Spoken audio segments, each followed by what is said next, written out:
Hello everyone. आज हम types of load on a beam start कर रहे हैं। तो टाइप्स ऑफ लोड्स में जो पहला लोड बीम पर जो अप्लाई होता है that load is known as point load, और इसको एक और नाम से जानते हैं that is concentrated load. Concentrated point load और कंसेंट्रेटेड लोड। जैसे बीम बना लेते हैं, कोई सिंपली सपोर्टेड बीम बना लेते हैं सिर्फ एग्जांपल के लिए, और इस तरीके से एक फोर्स हमने अप्लाई कर दिया, दिस एफ मान के चलते हैं। इसकी वैल्यू जो है वो 20 किलो न्यूटन है।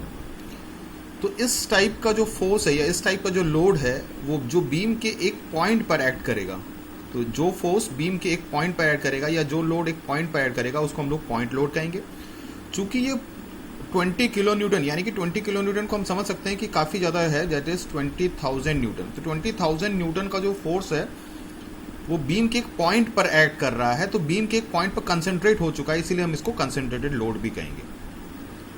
सेकेंड लोड पर आते हैं। सेकेंड लोड है दैट इज यूडीएल, शॉर्ट में इसको यूडीएल कहते हैं। इसका फुल फॉर्म हमारे लिए समझना जरूरी है, that is uniformly distributed load. Uniformly distributed load, इसका नाम है यूनिफॉर्मली डिस्ट्रीब्यूटेड लोड। चलिए इसको देखते हैं ये किस तरीके से रिप्रेजेंट होता है। बीम ले लेते हैं कोई भी, और उसके ऊपर हमने एक लोड इस तरीके से रिप्रेजेंट कर दिया, यहां पर इस तरीके से रिप्रेजेंट कर दिया। तो इस तरह का लोड जो डिस्ट्रीब्यूटेड होगा यानी कि फैला हुआ होगा उसको हम लोग यूनिफॉर्मली डिस्ट्रीब्यूटेड लोड कहेंगे। इस यूनिफॉर्मली डिस्ट्रीब्यूटेड लोड को एक स्पेशल तरीके से रिप्रेजेंट किया जाता है W, और अगर इसकी यूनिट देखें तो इसकी यूनिट हो सकती है किलो न्यूटन पर मीटर। तो this W, small w, it is known as load intensity. इसको लोड इंटेंसिटी भी कहते हैं, और इसकी यूनिट को देखिए किलो न्यूटन पर मीटर, यानी कि 1 मीटर में जो उसका टोटल लोड बनेगा that is W kilo Newton. तो चूंकि ये यूनिफॉर्मली डिस्ट्रीब्यूटेड लोड है और पर मीटर के हिसाब से दिया हुआ, यानी कि कहीं ना कहीं ये लेंथ पर जरूर डिपेंड करेगा। मान के चलते हैं ये लेंथ L है। अब ये जो इंटेंसिटी है this is not a force, ये फोर्स नहीं है क्योंकि ये पर मीटर गिवन है। तो इसको फोर्स में कन्वर्ट करना है तो हम इस जो यूनिफॉर्मली डिस्ट्रीब्यूटेड लोड है इसका एरिया कैलकुलेट कर सकते हैं। अब चूंकि हमें रेक्टेंगल की तरह दिख रहा है तो रेक्टेंगल का area 1 dimension into other dimension, यानी कि इसका जो टोटल फोर्स है उसको हम इस तरीके से रिप्रेजेंट कर सकते हैं। This total force will be simply equals to W into L, जितने लेंथ पर वो एक्ट करेगा। चूंकि वो यूनिफॉर्मली डिस्ट्रीब्यूटेड है, बराबर है, तो इसका जो टोटल लोड होगा वो एग्जैक्टली L/2 पर एक्ट करेगा, यानी कि this distance will be equals to L/2 and this is also equals to L/2। वैसे भी दिख रहा है ये बिल्कुल बराबर तरीके से बटा हुआ है, और पर मीटर के हिसाब से इसका जो लोड है वो W किलो न्यूटन है। तो इसी से पता चलता है कि इसका जो टोटल फोर्स होगा that will be simply W kilo Newton. मतलब 1 मीटर में लोड अगर W किलो न्यूटन है तो L लेंथ में जो उसका टोटल लोड जाएगा that is W into L। इस तरीके से भी आप समझ सकते हैं, और दूसरी तरीके से ये भी समझ सकते हैं कभी भी इस तरीके से जो डिस्ट्रीब्यूटेड लोड दिए हों जो कि फैले हुए हों बीम के किसी हिस्से में, तो उसको जो भी शेप वो गेन कर रहा है उसका एरिया कैलकुलेट कर लेना है। तो ये W किलो न्यूटन पर मीटर को आप इसकी हाइट मान सकते हैं, और L उसकी एक लेंथ है, तो उसका total load W into L हो जाएगा।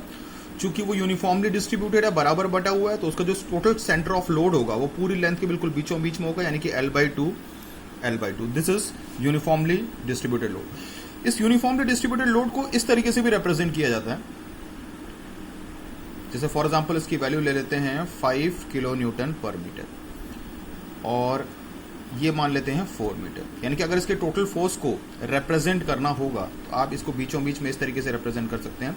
तो उसका टोटल फोर्स की वैल्यू हो जाएगी that is 5 into 4 that is equal to 20, and this distance will be equals to 2 meter and this distance will also be equals to 2 meter। तो ये तो हो गया आपका यूडीएल। चलिए यूनिफॉर्मली डिस्ट्रीब्यूटेड लोड। थर्ड जो लोड आता है that is known as UVL, और यूवीएल को हम लोग कहते हैं यूनिफॉर्मली वेरिंग लोड। ये हो गया आपका यूनिफॉर्मली वेरिंग लोड। अब इसके नाम में देखिए, इसके नाम में 2 चीज आ रही है, एक है यूनिफॉर्म और दूसरा है वेरिंग। यानी कि एक तरफ से कोई ना कोई चीज इसमें ऐसी है जो यूनिफॉर्म है, और कोई ना कोई चीज़ ऐसी है जिसमें वेरी कर रही है। तो वेरी का मतलब होता है चेंज, यानी कि ऐसा लोड है जिसमें कोई ना कोई एक ऐसी चीज़ होगी जो यूनिफॉर्म होगी और कोई ना कोई एक ऐसी चीज़ होगी जो वेरिंग होगी या चेंज हो रहा होगा। तो सबसे पहले इसको हम ड्रॉ कर लेते हैं कि यूनिफॉर्मली वेरिंग लोड किस तरीके से दिखेगा। It will be simply of the shape of a right triangle, एक राइट ट्रायंगल की तरह दिखेगा और लोड्स या लोड्स की इंटेंसिटी कुछ इस तरीके से रिप्रेजेंट की जाएगी। मान के चलते हैं ये लेंथ L पर बीम के किसी L पोर्शन पर ये एक्ट कर रहा है, तो ये भी चूंकि बीम पर फैला हुआ है तो इसको भी एक लोड इंटेंसिटी से दिखाया जाएगा और लोड इंटेंसिटी हम वही मान सकते हैं स्मॉल w किलो न्यूटन पर मीटर। तो जब भी कोई लोड एक जगह पर एक्ट नहीं करेगा, वो बीम के किसी हिस्से में फैला होगा, तो उस समय हम इस इंटेंसिटी से ही उसको रिप्रेजेंट करेंगे, load intensity w kilo newton पर मीटर।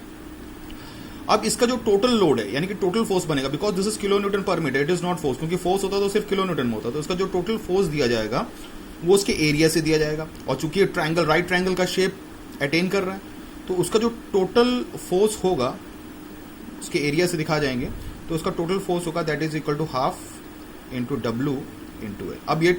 अब ये भी जो टोटल फोर्स हो गया, अब ये किलो न्यूटन में बन गया, यानी दिस टोटल फोर्स। फिर अब ये किस जगह पर एक्ट करेगा, वहां पर तो ये रेक्टेंगुलर था तो बीचों बीच में, यहां पर चूंकि ट्रायंगल है तो हम सेंट्रॉइड का इस्तेमाल कर सकते हैं। तो बेस के नजदीक ये जो डिस्टेंस होगी that distance will be L/3 and this distance will be equals to 2L/3। तो इस तरीके से आप यूनिफॉर्मली वेरिंग लोड को रिप्रेजेंट कर सकते हैं। इस तरीके से भी यूनिफॉर्मली वेरिंग लोड दिया जा सकता है। इसे मान के चलते ये हमने ड्रॉ कर दिया इस तरीके से।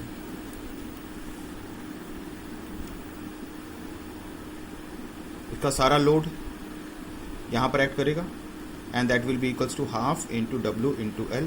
चूंकि बेस अब इधर पड़ रहा है तो this distance will be L/3 and this distance will be equals to 2L/3। इस तरीके से हम यूनिफॉर्मली वेरिंग लोड को समझ सकते हैं।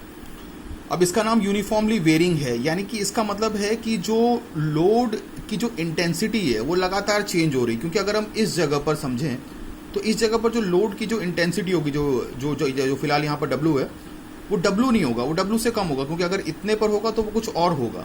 थोड़ा सा आगे चले जाएं इस जगह पर, अगर यहाँ पर हम इसकी मैक्सिमम जो हाइट इसकी बनेगी that will not be W, it will be less than W। इसका मतलब एक बात तो क्लियर है कि जो लोड की जो इंटेंसिटी है वो चेंज हो रही है, इसीलिए यहाँ पर वेरिंग का इस्तेमाल हुआ है। तो यूनिफॉर्मली वेरिंग लोड एक ऐसा लोड है जिसमें लोड इंटेंसिटी की वैल्यू लगातार चेंज हो रही है, लेकिन जो उसका चेंज है वो यूनिफॉर्म है, बिल्कुल यूनिफॉर्म तरीके से जा रहा है, क्योंकि बिल्कुल स्ट्रेट लाइन है।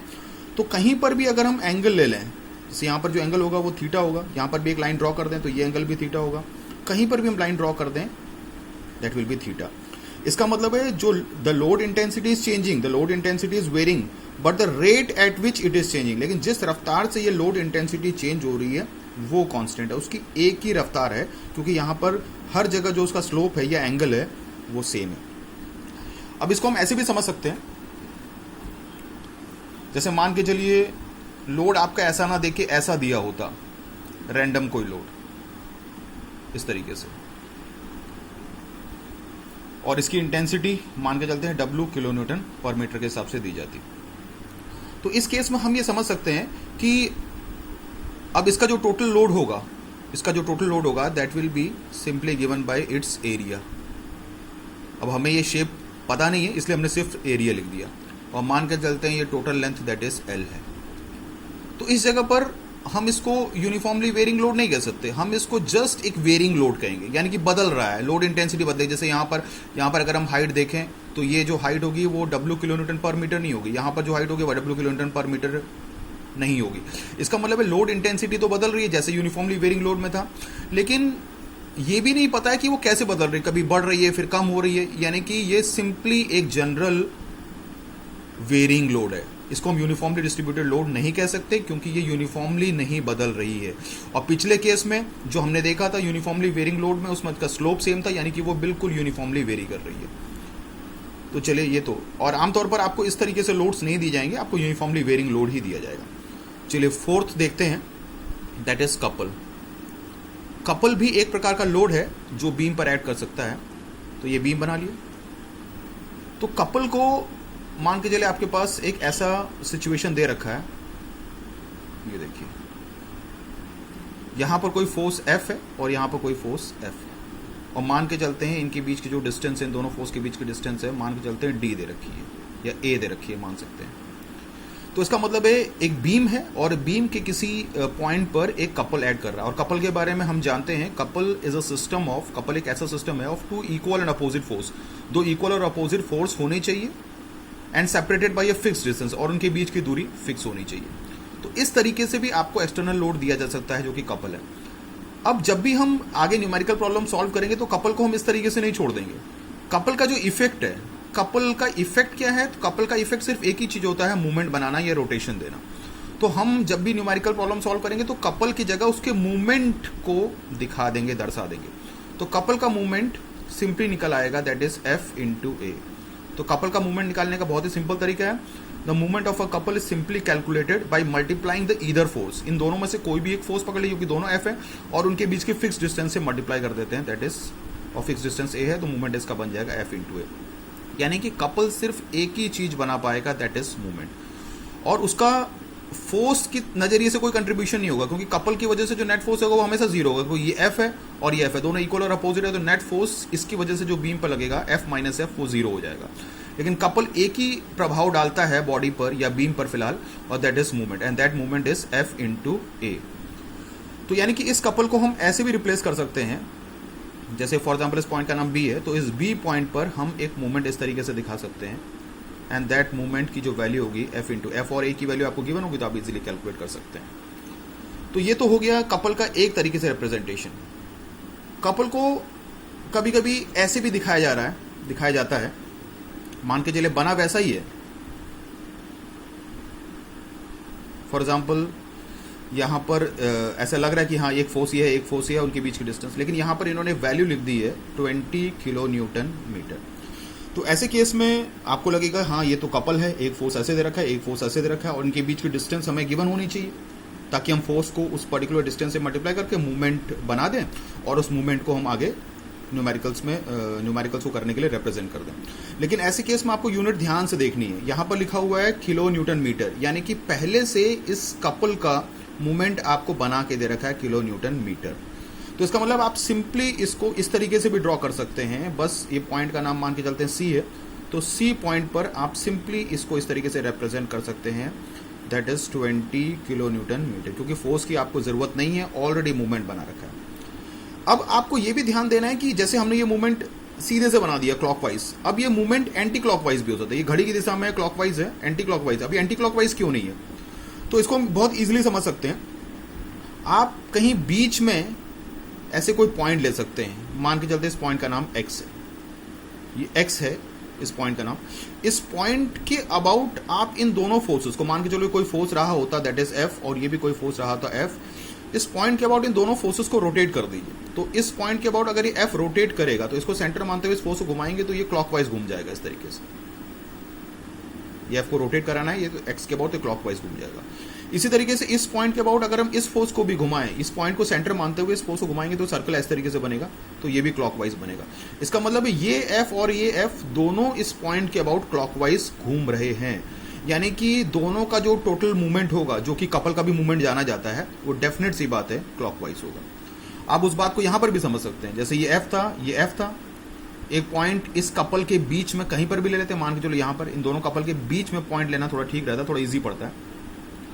तो इस फोर्स को, ये जो फोर्स है, इसको इसके अबाउट यदि हम घुमा दें तो वो क्लॉकवाइज घूम जाएगा, और इस पॉइंट के अबाउट भी F घूमेगा तो वो क्लॉकवाइज घूमेगा, यानी कि दोनों फोर्स मिल के क्लॉकवाइज मूवमेंट बना रहे हैं।